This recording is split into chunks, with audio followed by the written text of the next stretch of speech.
Last week हम लोग बात कर ही रहे थे कि इसमें अब बाउंस आना चाहिए। एक काफ़ी अच्छा फॉल ऊपर से हमने ऑलरेडी देख लिया है कि आपने देखा इस वीक एक बहुत अच्छा अटेम्प्ट बाउंस आने का दिखा हमें, और एक अच्छी चाल 24,300 से लेकर 24,700 तक इस वीक हमें आती नज़र आई। तो अब यहाँ से क्या हो सकता है, अगर ये वो बाउंस है तो अब क्या क्या होना चाहिए वो तो हम समझेंगे ही, मगर इससे ज़्यादा जो ज़रूरी बातें हैं थोड़ा बड़े टाइम फ्रेम के लिए, आने वाले 6 मंथ्स के लिए क्या संभावनाएं नज़र आ रही हैं, उसमें कुछ अपडेट्स हैं, तो उसको भी आज हम समझने की कोशिश करेंगे और यहाँ पे डिस्कस करेंगे। तो चलिए बिना देरी किए सभी चीज़ों को समझ लेते हैं। हेलो एवरीवन, मैं हूँ आपका दोस्त अभिजीत श्रीवास्तव। शुरू कर लेते हैं आज का ये वीडियो।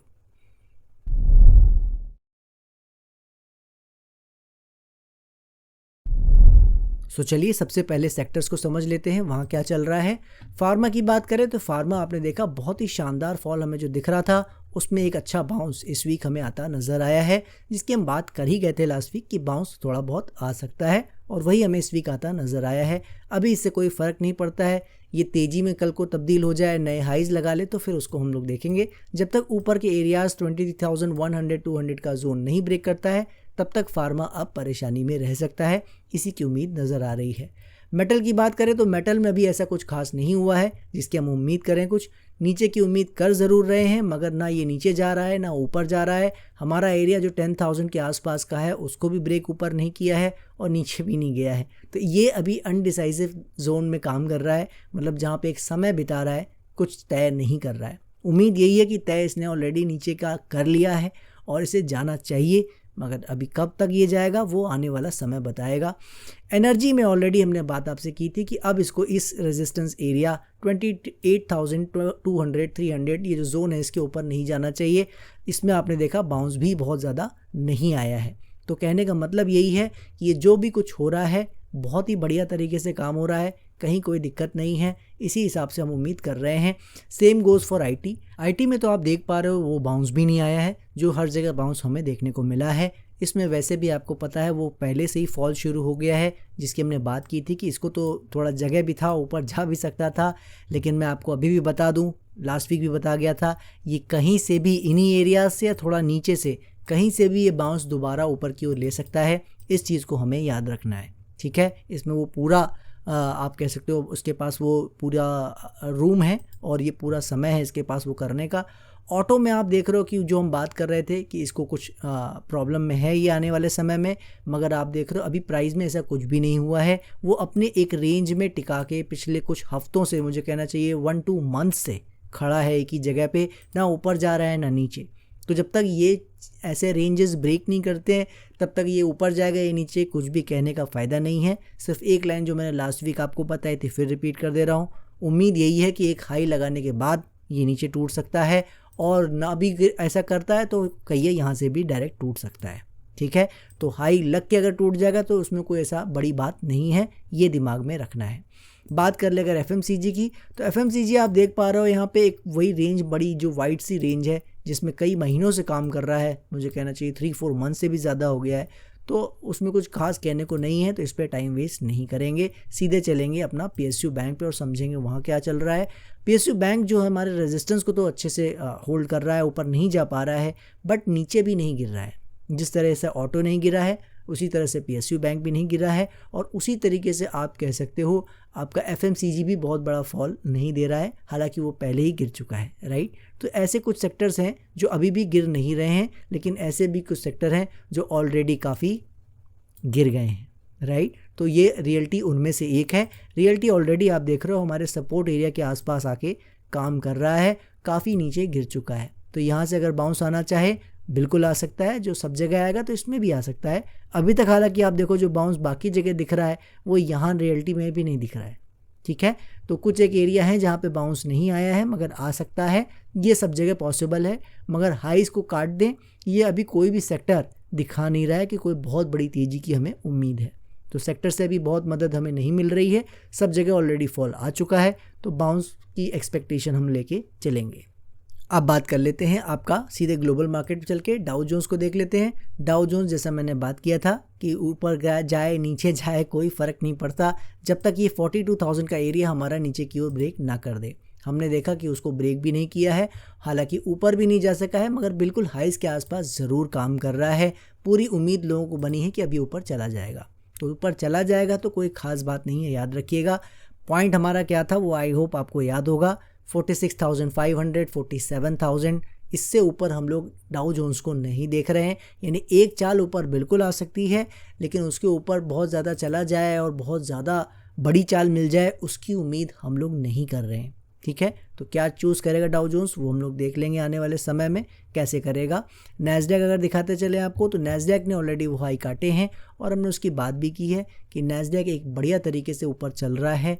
जब तक ये सब नीचे गिरने की कुछ कन्फर्मेशन या कुछ क्लैरिटी नहीं देते हैं, हमें आगे आगे ज़बरदस्ती ये कहने की ज़रूरत नहीं कि नहीं गिर जाएगा। हम उम्मीद कर रहे हैं गिरना चाहिए, लेकिन जब तक उसके कुछ साइन ना दिखें, इसीलिए हम लोग आगे आगे कोई काम नहीं करते हैं। तो अच्छा चल रहा है तो चलने देना है। इसी की तरह रसल है, रसल ने एक उम्मीद जताई थी कि ये बहुत ही बढ़िया तरीके से ऊपर एक रेजिस्टेंस ब्रेकआउट देके फिर नीचे गिरने की कोशिश किया था कि ये नीचे एक बार मुंह मारने जा सकता है, थोड़ा नीचे की फॉल दिखा सकता है। मगर इस वीक हमने क्या देखा, पूरा उसको फिर से एक ब्रेकआउट देने की ऊपर कोशिश कर रहा है, वो एक शानदार चाल देने की कोशिश कर रहा है। तो हो क्या रहा है आप देख रहे हो कुछ भी नहीं रहा है। एक हाई लगा, फिर एक लो लगा, फिर एक हाई लगा, लेकिन एक्चुअली में अगर आप देखोगे तो जा कहीं नहीं रहा है। ये इस तरीके से अब उस तरह के काम में आ रहा है। तो अगर आने वाले कुछ दिनों में ही अगर ये ऊपर निकल जाता है तो ठीक है, वरना आप देखोगे ये फिर एक रेंज की तरह इस्टेब्लिश हो जाएगा और यहीं कहीं ये ऊपर नीचे काम करता रह जाएगा। ठीक है, उम्मीद हमारी ये है कि इसको भी नीचे जाना है, लेकिन जब तक ये इस सपोर्ट एरिया के ऊपर काम कर रहा है 2180, तब तक हम नीचे गिरने की बात नहीं कर सकते। इसके नीचे आया ज़रूर था, मगर उसके बाद टिका नहीं, ऊपर ही निकल गया। तो याद रखिए 2180 का ये जो एरिया लगा हुआ है ना, इसके नीचे कंफर्टेबली से काम करना ज़रूरी है। ठीक है, बात करें अगर यूरोपियन इंडेक्सेस की, कैक वो आप देखो वो भी अच्छे से चल के हाई के आसपास आ गया है, मगर रेजिस्टेंस अभी तक ब्रेक नहीं कर पाया है, जो कि काफ़ी महीनों से नहीं कर पा रहा है। ठीक है, तो देखते हैं इसको इस बार पार कर पाता है या नहीं। उम्मीद अगर आप पूछोगे तो मेरे पास कोई भी जवाब नहीं है, करने को बिल्कुल कर सकता है, लेकिन चाल कितनी देगा वो हमें देखना होगा। डेक्स की बात करें तो वो भी उसी रेंज में हाई के आसपास ही काम कर रहा है, कोई चेंज नहीं है। यूके 100 ने तो हाई लगाया था, फिर इसी वीक वापस भी आ गया है। देख रहे हो आप, जितने इंडेक्स, वो कहते हैं ना जितने मुंह उतनी बातें, उसी तरह से ये सारे ग्लोबल इंडेक्सेस अपना अपना रूप और रंग दिखा रहे हैं, कुछ भी कोई क्लैरिटी देने को राज़ी नहीं है। और अगर चलते चलते निकाई भी देख लें थोड़े बड़े टाइम फ्रेम के लिए, जो हम लोग देख रहे थे इसे डेली टाइम फ्रेम कर देते हैं, तो आपको नज़र आ रहा है कि इसने अपना अलग ही रूप दिखाया है। हाई को प्रॉपरली काटने की कोशिश इसने इस वीक की है। तो याद रखिएगा, मेरे हिसाब से तो प्राइस वाइज देखा जाए बहुत ही अच्छे तरीके से काटने की कोशिश ऑलरेडी कर रहा है। अब हमें देखना क्या है, आने वाले कुछ दिन में ये बस नीचे नहीं आना चाहिए, जैसे गया है वैसे नीचे अगर नहीं आता है तो भी काफ़ी है, अगर यहाँ टिक भी जाता है तो भी काफ़ी है, ये फिर अच्छा कर सकता है, याद रखिएगा। तो आने वाले कुछ दिनों में बस ये नीचे नहीं आना चाहिए, हमें ये देखना है। अगर ऐसा नहीं होता है तो आप देखोगे फिर ये निकाई बहुत अच्छा करने के संकेत दे रहा है। और इसका जो ब्रेकआउट है, याद रखिएगा, कुछ दिन, कुछ हफ्ते, कुछ महीने के लिए नहीं है। चालें आएंगी, फॉल आएगा, बिल्कुल आएगा, 2-3 महीने के लिए आ सकता है फॉल, बिल्कुल आ सकता है, मगर इसकी चाल की जो हम बात कर रहे हैं वो सालों के हिसाब से बात कर रहे हैं। ठीक है, तो याद रखिएगा, ऐसी चालें आई हैं तो करेक्शन भी, फॉल भी बिल्कुल आने वाले समय में देखेंगे हम, लेकिन फिर ओवरऑल ही अच्छा करेगा अगर इन लेवल्स के ऊपर, हाइज के ऊपर अगर ये टिक जाता है तो। ठीक है, तो इस चीज़ को ध्यान रखेंगे। और निकाई चूँकि ग्लोबल इंडेक्सेस में से एक है, ये अच्छा करेगा तो अकेले अच्छा कर पाना तो मेरे हिसाब से मुश्किल है। इसका मतलब है कि ग्लोबल मार्केट में फिर और तेज़ी बाकियों में भी आ सकती है। ठीक है, तो याद रखिए हर चीज़ एक दूसरे से कनेक्टेड है, ये हमारा मानना रहा है हमेशा। बाकी देखते हैं क्या होता है। ब्राज़ील परेशानी में था, इसका समय पूरा हो रहा है, जैसा मैंने आपको बताया, आने वाले समय में 2-3 मंथ्स और ज़्यादा से ज़्यादा इसमें ये इसका समय पूरा हो जाएगा। उसके बाद ये भी अच्छा कर सकता है, याद रखिए। और थोड़ा जल्दी ही निकल जाता अभी तो फिर तो कोई बात ही नहीं थी, हम उसको नहीं कह सकते थे, लेकिन अभी ये 1-2 मंथ्स और ले सकता है मेरे हिसाब से। उसके बाद ये पूरी तरह से रेडी हो जाएगा ऊपर चलने के लिए। बाकी देखते हैं क्या करता है।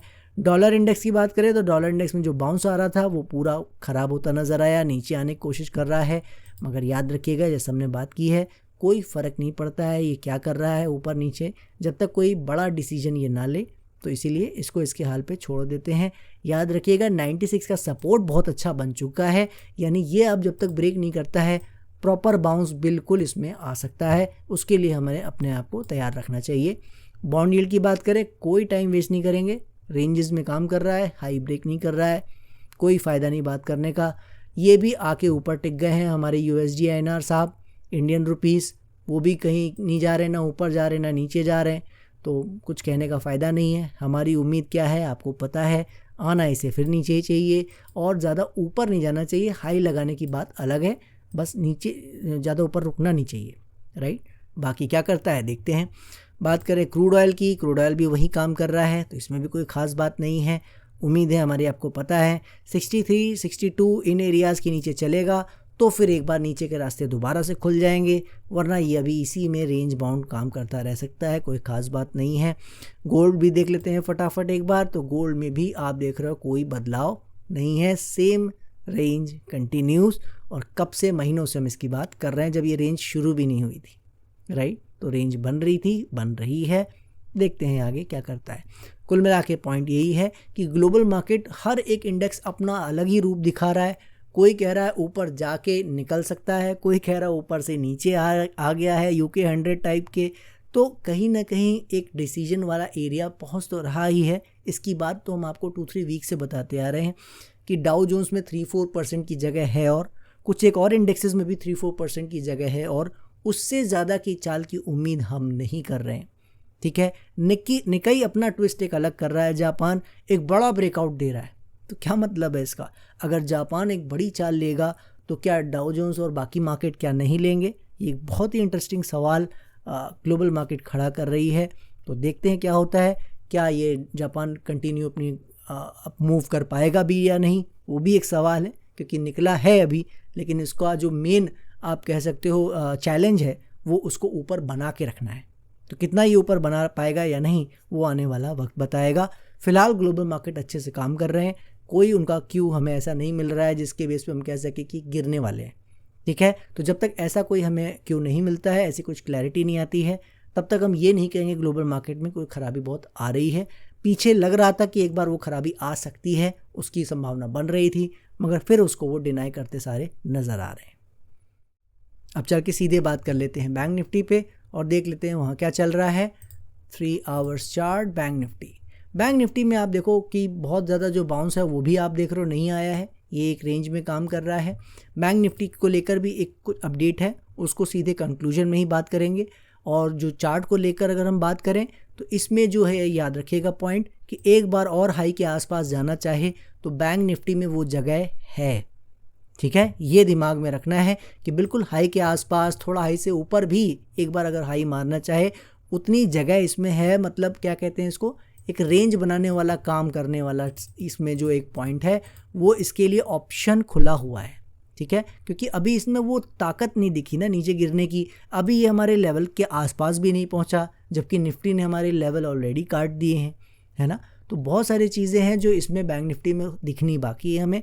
तो इसीलिए जब तक वो नहीं होता है तब तक हाई के आसपास ये जा सकता है, इसकी उम्मीद हमें रख के बना के चलनी है।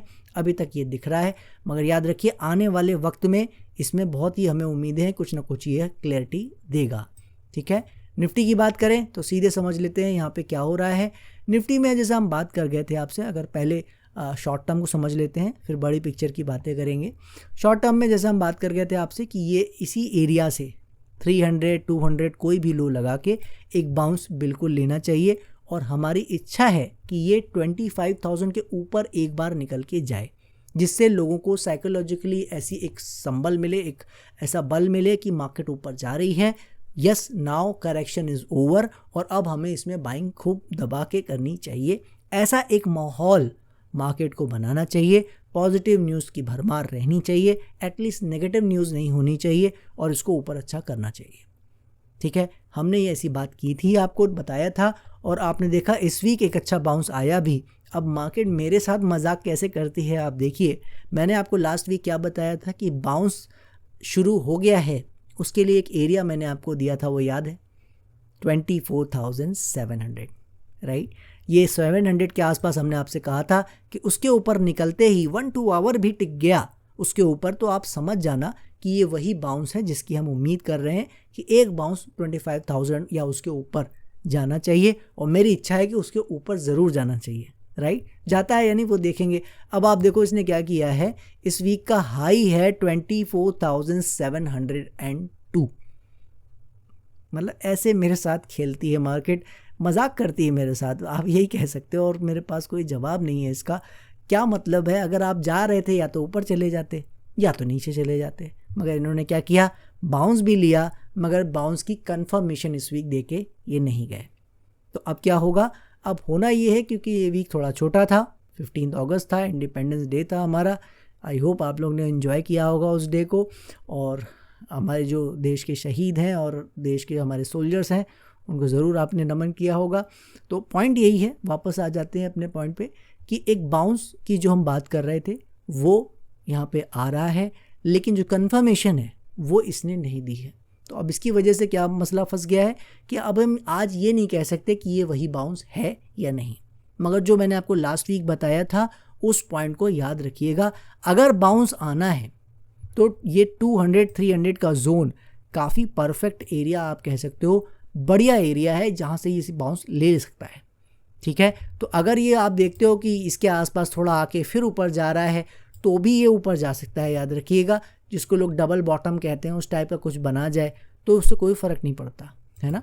तो 200-300 के एरिया को अगर होल्ड करते हुए अगर आप इसमें और थोड़े मूव अपसाइड आने वाले समय में देखें तो उसमें कोई बड़ी बात नहीं होगी, ये याद रखिएगा। यहाँ से अगर चाल नहीं आती है तो एक थोड़ा आप ये कह सकते हो कि ये कुछ और इशारे देगा। क्या उसका मीनिंग होगा फिर उस हिसाब से आगे बात करेंगे। मेरे हिसाब से ये एक अच्छा एरिया है, अगर बाउंस देना है तो यहाँ से इसे दे देना चाहिए। अदरवाइज़ आपको नेक्स्ट एरिया पता ही है इंटरेस्ट का, 23,800 से 700, फिर हम उस एरिया के आसपास जाएगा तब देखेंगे बाउंस आ रहा है या नहीं। तो अभी फ़िलहाल सपोर्ट हमारा जो लास्ट वीक हमने आपको बताया था सेम है, रेजिस्टेंस 700 का आपको पता है सेम है। तो ये जोन जब तक किसी इसके आस पार नहीं निकलेगा किसी साइड, तब तक इसमें कुछ भी कहने का फ़ायदा नहीं है। अगर आप ये वीडियो पहली बार देख रहे हैं तो आप ये समझ लें कि अभी आने वाले कुछ हफ्तों में हमें एक क्लैरिटी आने वाली है कि निफ्टी में ये जो फॉल अभी तक आई है ये छोटी सी करेक्शन है, सिर्फ एक आराम है, और उसके बाद ये क्या ऊपर चल देगा या ये नीचे की एक यात्रा इसने जर्नी शुरू कर दी है, जिसकी उम्मीद हम कर रहे हैं, जिसकी एनालिसिस के बारे में हम लोग फेब मार्च 2025 से करते आ रहे हैं कि इसको नीचे जाना है एक बाउंस ख़त्म होने के बाद। तो हमारी नज़र में वो बाउंस फिनिश हो गया है और अब इसे नीचे चलना चाहिए। शुरू ऑलरेडी हमारे हिसाब से हो गया है, बस कंफर्मेशन प्राइस का होना है। तो यहाँ से क्या ये तय करेगा उसी का जवाब हमें मिलना है, ठीक।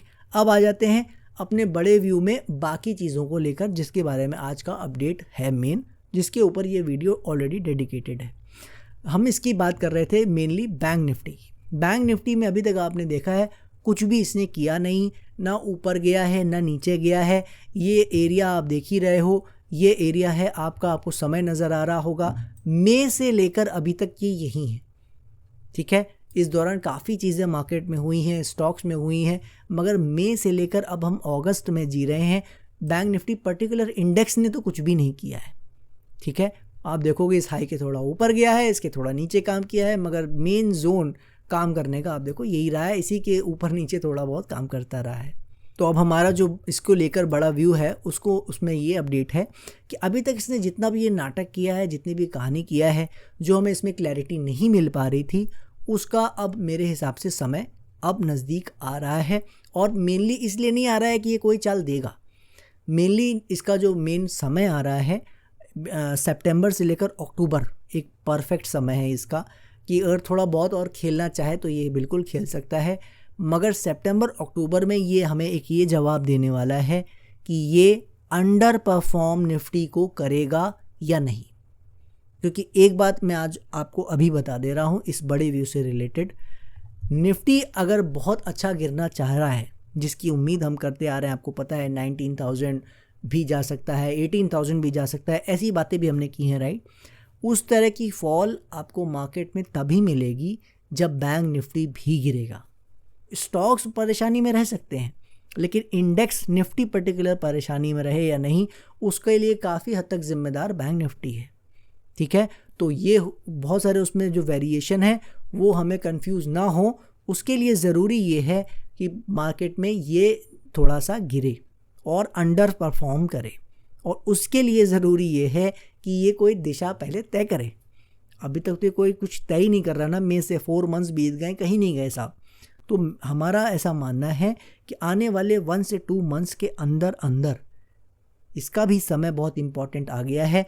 कुछ चीज़ें नज़र आने लगी हैं चार्ट्स पर कि ये कुछ ना कुछ तय कर लेगा कि ये निफ्टी को आउट परफॉर्म करता रहेगा आगे, और या यहाँ से टर्न अराउंड इसका हो जाएगा।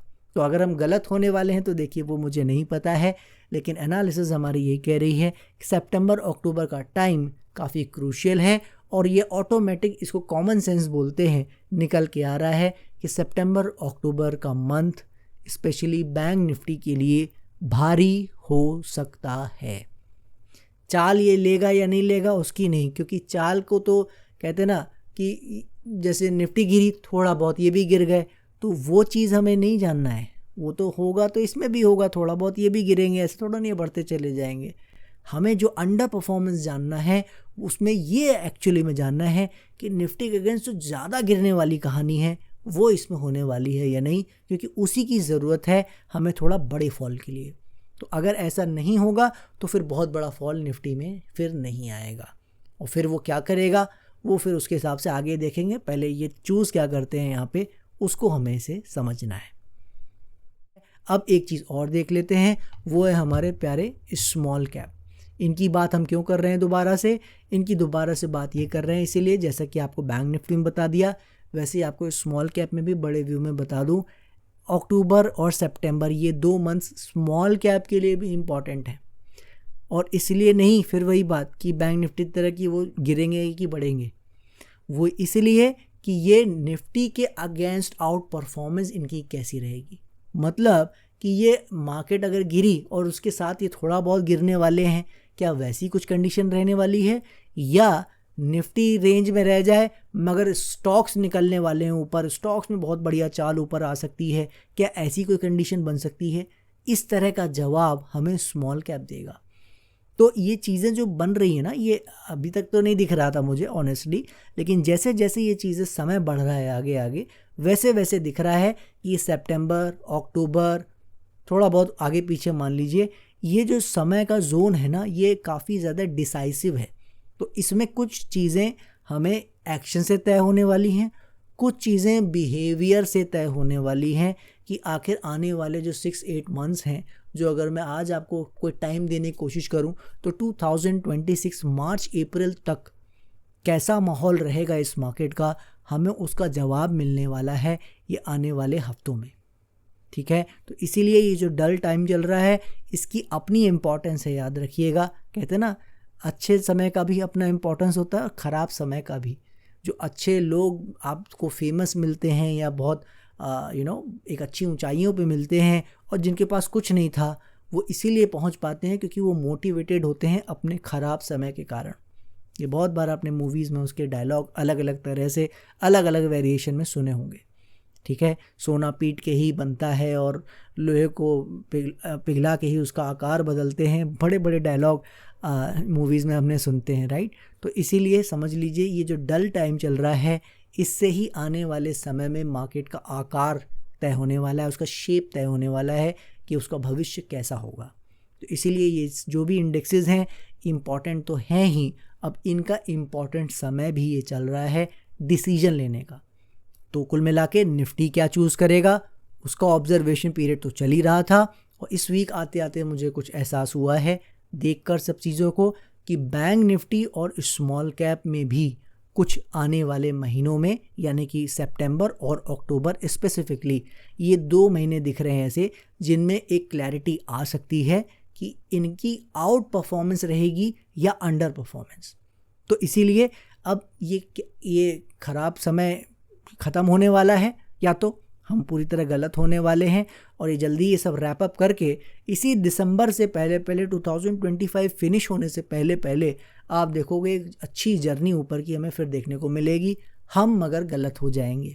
ठीक है। और फिर वो आगे बाद में करेक्शन करेगा नहीं करेगा वो हम देखेंगे, हम उसकी उम्मीद आपको पता है नहीं कर रहे हैं, याद रखिएगा। इसीलिए जो जवाब है ना बहुत जल्दी अब मिलने वाले हैं कि आखिर आने वाले 6-8 मंथ्स में क्या होने वाला है। तो बिल्कुल हर वीक जुड़े रहिए हमारे साथ, जैसे जैसे चीज़ें हमें दिखती जाएंगी वैसे वैसे हम आपको दिखाते और बताते चले जाएंगे।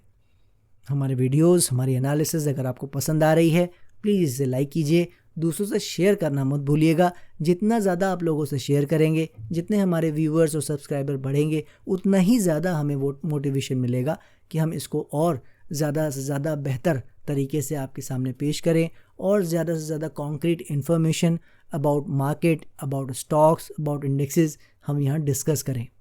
बाकी कोई भी आपका सवाल हो किसी स्टॉक, इंडेक्स, करेंसी, कमोडिटी, किसी भी चीज़ से रिलेटेड, हमें टेलीग्राम पे आप लिखना ना भूलें।